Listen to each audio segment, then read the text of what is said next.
I know that you like to go from the personal to the general pretty quickly, but I'd like to talk to you a little bit about your values as a leader, if I may. You're new to politics, but you have been the ultimate insider. You've been called Davos man. You sort of represent the establishment, rules-based order. A lot of that is in retreat. It's mistrusted by people because they feel like it's failed them. Do you accept any of that? Well, there's a lot in that question. Has there been a cost of living crisis, including in Canada? Yes.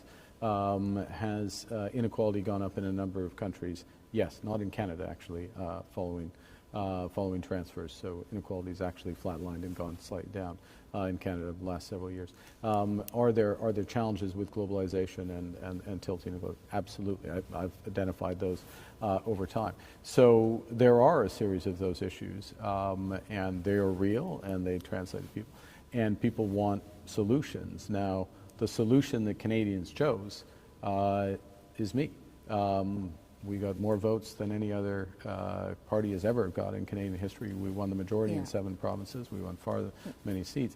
And the solution that we're looking to is, first and foremost, to build one Canadian economy, a fairer Canadian economy, and to build out trading relationships with reliable partners. So it's not a turn inward strategy that Canadians are embracing. That's interesting because you did win, obviously. I congratulated you at the beginning.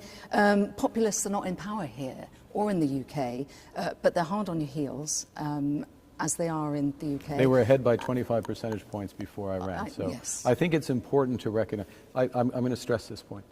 This country voted for diversity, openness, fairness. That's what we voted for.